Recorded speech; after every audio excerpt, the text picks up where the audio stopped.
Sophie Camard, bonsoir. Merci beaucoup d'avoir accepté notre invitation. Alors vous l'aviez accepté avant ce Oui, carnaval de la Plaine, on tient à le préciser, mais on vient de le voir avec ces images d'Ariane Polaert notamment et ce reportage, ces tags qui se sont inscrits jusque dans votre arrondissement. mmh, Vous avez été réélu maire des mmh. 1er et 7e arrondissements de Marseille. Que vous inspirent ces tags sur la dent creuse? C'est un des lieux symboliques de Bien Marseille, sûr. c'est un des projets phares de Mmh, votre prochain mandat, mmh, la réhabilitation de cet endroit. mmh. Expliquez-nous votre réaction par rapport à cette dent creuse taguée. Vous avez vu que j'ai réagi dès que je l'ai su, dimanche soir, hein. J'ai été, en colère, consternée, voilà, c'est une manifestation où il y a chaque année des débordements. En fin de journée, vous avez rappelé qu'elle est interdite, hein, en fin de journée, puisqu'on n'arrête pas de nous dire, on ne comprend pas pourquoi c'est pas interdit. C'est interdit et ça dégénère en fin de journée.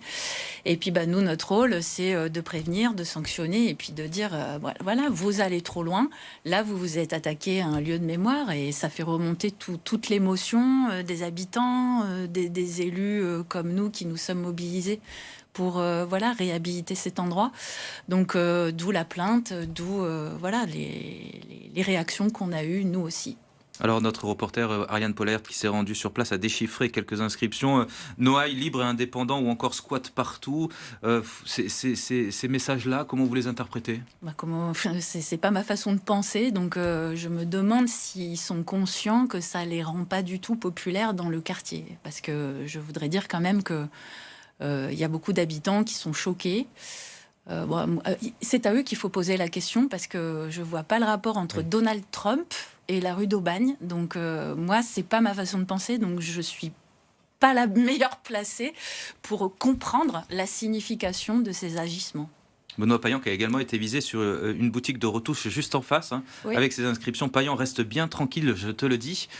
C'est clairement des menaces. Hein. C'est pour ça que la ville a Oui, porté plainte oh d'ailleurs. bah, de toute façon, c'est dans le style. On parle beaucoup du retour de la violence sur les élus. On sort d'une campagne éprouvante. Donc, je peux vous dire qu'on est aguerri au sujet. Eh ben, on va en parler justement de cette campagne, Sophie Camard. Cette campagne et ce second tour que vous avez largement remporté dans Mhm. votre secteur. Vous êtes Y réélu compris avec... à Noailles, d'ailleurs. Pardon? Y compris à Y Noailles. compris à Noailles, bien Mm. sûr, hein, qui est au cœur de ce secteur. 47,44%. Alors moi j'ai ça comme chiffre. Vous avez Oui, 46,40. donc On va rester sur 47,44% en 47,44 quadrangulaire. dans cette quadrangulaire. Hein. Vous avez donc largement remporté ce scrutin. Ces fonctions deviennent de plus en plus exigeantes. Vous Mhm. avez dit avec cette capacité Mhm. impérative pour ces élus de devoir tout gérer dans un secteur. C'est vrai que ça se complique d'année en année d'être maire de secteur. Bah, moi, j'ai un peu d'expérience maintenant et je trouve ça bien et je remercie les électeurs, voilà, d'avoir reconnu qu'on avait fait du travail et de continuer avec des élus qui maintenant sont un peu plus aguerris, un peu plus expérimentés parce qu'il faut cette connaissance, hein, des sujets et puis cette capacité, voilà, à ne pas se faire déstabiliser comme un sujet dont on vient de parler. Et l'illustration même. Hein. C'est l'illustration même de notre quotidien. Il faut toujours garder notre calme, prévenir, sanctionner, parler, appeler à la raison beaucoup. Donc, moi, j'aime bien faire ça. Mais c'est vrai que je suis quelqu'un de curieux et mon secteur me passionne parce qu'il est très varié. On s'ennuie jamais, hein, la preuve non plus.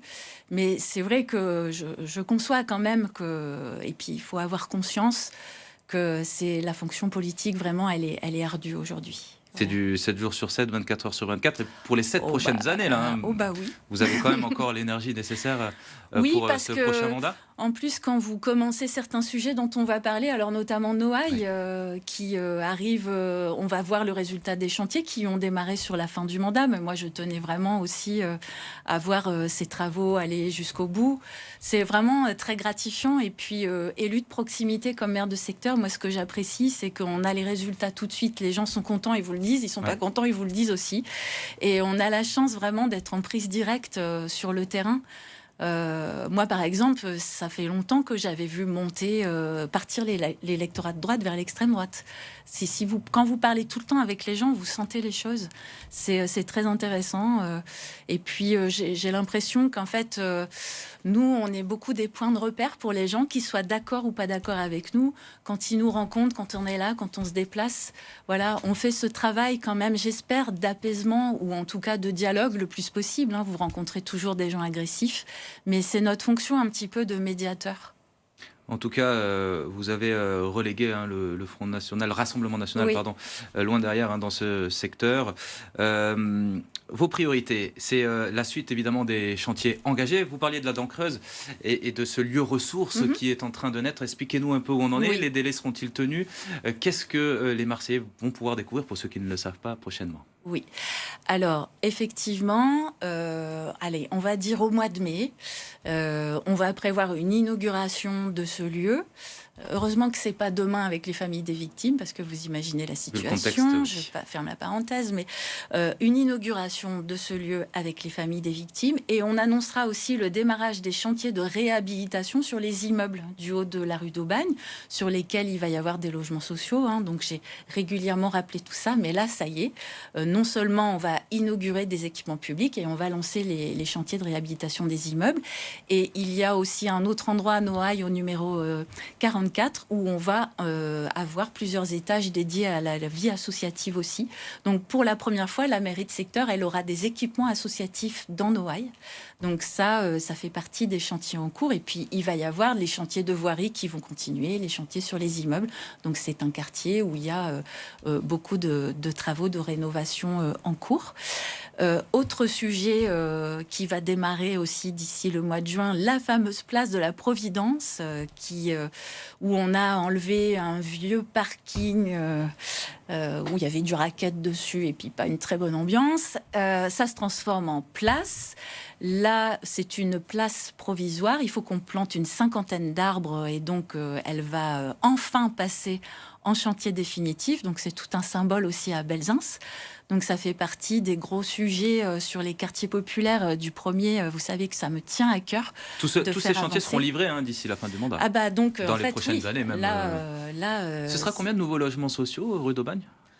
Alors, rue d'Aubagne, il n'y aura pas seulement les travaux sur le haut des immeubles. Donc, je vous redonnerai un compte exact pour toute la rue, parce qu'il y a plusieurs immeubles qui partent en rénovation en même temps. Il faut savoir que dans la réhabilitation de ces immeubles, on passe souvent, on refera du logement social familial, parce que c'est beaucoup des logements, en fait c'est du mal logement, des petits studios qui étaient surpeuplés, indignes, et donc on va recréer, on va changer aussi la typologie de logement pour permettre du logement social familial, des enfants, et puis à des familles j'ai toujours dit, vivre et travailler dans le centre-ville. Oui, c'était des grandes surfaces qui avaient été évidemment parcellées pour pouvoir faire du logement indigne. Du logement indigne, absolument. Et ça reste l'un des combats principaux de votre second mandat. La question de la sécurité, de la tranquillité, évidemment, ça concerne votre secteur comme tout Marseille. Vous avez parlé de cet apaisement avec cette place de la Providence. Donc, elle portera le nom de place de la Providence, d'ailleurs? Oui, a priori. Alors, on verra si on a une autre proposition. Quels sont les leviers que vous avez en tant que maire de secteur pour agir sur cette sécurité et promettre aux habitants que ça va aller de mieux en mieux? Alors, nous avons longtemps dit dans la campagne qu'on avait ouvert le poste de police municipale sur la Canebière. Moi, je pense qu'il faut que les nouveaux effectifs soient affectés aux fins de soirée et à la nuit maintenant, parce que j'ai constaté moi-même qu'en journée, ça allait mieux. Et puis, c'est en fin de soirée et la nuit qu'on manque encore d'effectifs. Mais je le rappelle, le narcotrafic, les choses dures relèvent de la police nationale. Donc, je voulais expliquer encore à vos téléspectateurs qu'une mairie de secteur n'a pas de pouvoir de police, mais Je dialogue régulièrement avec la préfecture de police, le commissariat. Nous remontons nos signalements. La Voilà, nous leur très important faisons entre part, les maires de secteur et la préfecture. De la détresse, coopération. Tout à fait, de la détresse absolue dans certaines rues. Je pense à la rue d'Aix notamment. Enfin bon, je ne vais pas vous faire toutes la rue des Dominicaines suffisamment régulièrement. Vu sur BFM Marseille. Donc là, il y a quand même eu beaucoup d'interventions. Les gens le reconnaissent quand même. En journée, ça va un peu mieux, mais le soir, il faut poursuivre les efforts. Et puis, il ne faut pas relâcher. Et puis, ça ne nous empêche pas de continuer à livrer des équipements publics. Il ne faut pas les fermer. J'ai toujours dit, il faut résister. Même quand ça va mal, il faut résister. Il ne faut pas se replier sur soi. Et donc, c'est pour ça que nous continuons à livrer équipements sportifs, places publiques et le dialogue dans le quartier. Je vais avoir un adjoint de quartier, Karim Boussalem, qui est assez connu à Belzins et qui connaît bien les habitants. Et donc, en fait, ce sera aussi un interlocuteur de terrain pour dialoguer avec les habitants. Nous, on a toujours dit, on est vos yeux, vos oreilles, vous pouvez compter sur nous. Merci beaucoup. Merci Sophie Camard. Je voudrais dire un mot dans le 7e. Dites rapidement un petit Parce mot. Que le gros sujet tramway des Catalans, on va demander à suspendre ce projet, mais l'État peut-être va lancer l'enquête publique. Donc vous entendrez parler dans le 7e arrondissement d'un gros sujet qui est de trancher ce projet de tramway des Catalans. Les habitants appelés à donner leur avis. De l'enquête publique probablement, mais nous, on attend l'installation à la métropole pour y voir clair. Voilà. Sur le tramway et sur l'Anse du Pharaon aussi. J'ai casé, parce qu'il ne faut pas oublier le 7e. Il y a beaucoup d'enjeux sur le littoral et la mobilité dans le 7e arrondissement. Les habitants vont être consultés. Alors, l'État a prévu l'enquête publique. Nous, on va demander, quand même, si on est obligé de la faire, parce qu'on est pour pas faire ce projet et pour mettre la somme sur d'autres priorités de tramway, parce que Marseille a de gros besoins à l'est, au nord. Mais je ne peux pas vous répondre là en attendant l'installation à la métropole. Mais attendez-vous à ce que ce soit un sujet d'actualité d'ici le mois de juin, ce tramway des Catalans.